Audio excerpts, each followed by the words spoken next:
four of the poor Israelis who were stolen from the Nova party on the 7th of October last year and have been tortured and more in captivity all the last 8 months. Who is the party that refuses to bring an end to the war? It's Hamas. And I wonder, Rita, whether all the morons protesting on the streets of Australia and America and everywhere else in the West, calling for ceasefire, will register for even a moment that a ceasefire actually is on the table once again. And who is it that has rejected it? Hamas. Well, I pity whoever is facing you in this debate. You're not a man I would want to be having a all-out debate on, particularly on an issue like this, because I know you're passionate about it. Hey guys, welcome back to my channel. I hope you guys are good, guys. Today we're going to be reacting to Douglas Murray blast Hamas over refusal to end war with Israel. Guys, this is a very, very sensitive topic, and I reserve my comments till after the video. But let's get right down to this. Now, let's talk about the Hamas-Israeli war, the US-backed ceasefire proposal. The negotiations there are continuing. Hamas has sent back an unworkable counteroffer. Even the US Secretary of State Anthony Blinken acknowledges that the war's going to go on with that unworkable counter from Hamas. They're refusing to agree to a plan that would include the release of hostages in exchange for a ceasefire. But it's worth noting, Douglas, that the Biden administration has the likes of National Security Advisor Jake Sullivan, who has said some of the amendments proposed by Hamas are minor and anticipated. It's almost like he's negotiating on their behalf. So much for not negotiating with terrorists. It seems the Biden administration has some who are negotiating on behalf of terrorists. Well, I find this latest round of peace talks to be an extraordinary set of events.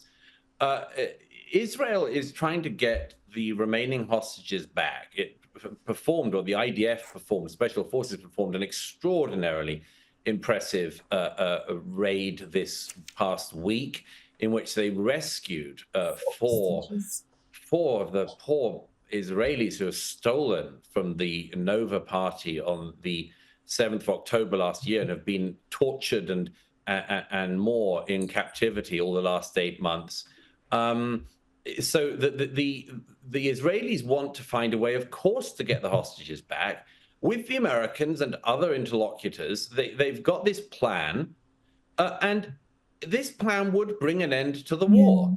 Now, who is the party that refuses to bring an end to the war? It's Hamas.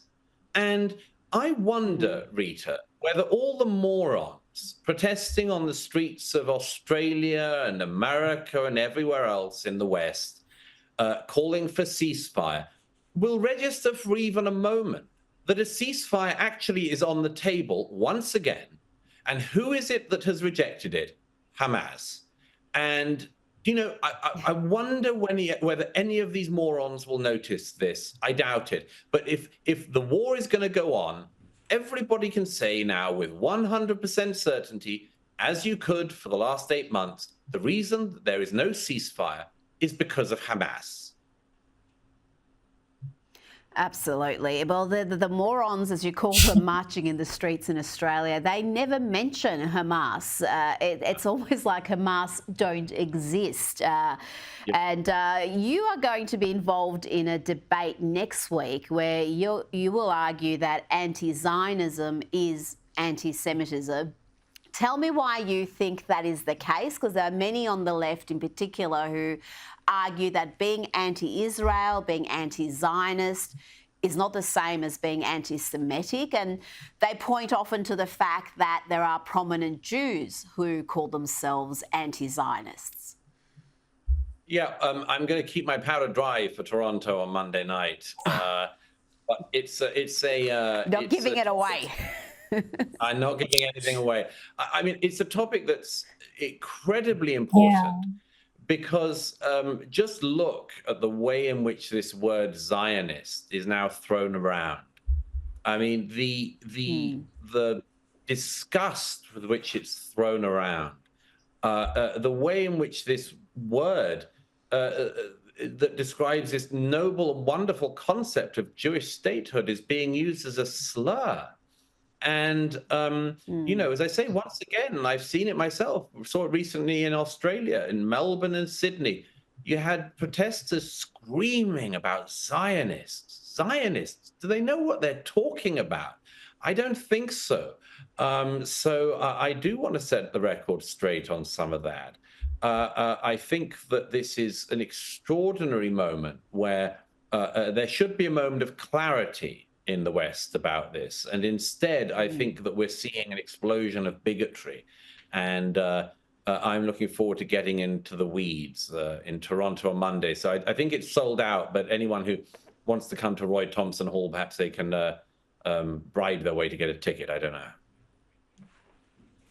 Well, I pity whoever is facing you in this debate. You're not a man I would want to be having a all-out debate on, particularly on an issue like this, because I know you're passionate about it. So guys, it's really disturbing because, you know, I hear a lot of people, I mean, like, if you take your time to watch so many videos on TikTok, on YouTube especially, maybe you should check, you know, the Hamas debate with Douglas Murray, Charlie Kirk.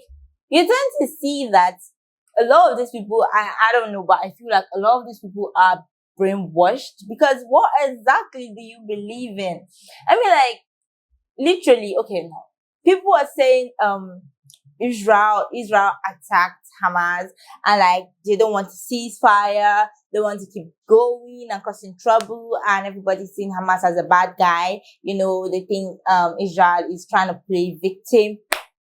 Guys, literally, Israel is trying to join heads with other forces, US and the others, you know, to try to ceasefire. The ceasefire is on the table. It's on the table. But Hamas doesn't want to join hands with them. Hamas doesn't want the war to stop. It is very obvious from what we've seen that Hamas doesn't want this to stop. There are so many hostages that are still in Hamas's custody, and like these people have been there for almost 8 months or even more. But like I feel pity for them, because I can imagine what they've been through being there. But like literally, this whole war thing could stop right now, but Hamas is not willing, and I find it really disturbing. But guys, you tell me what you think about this. Don't forget to like, subscribe to my channel. I love you guys.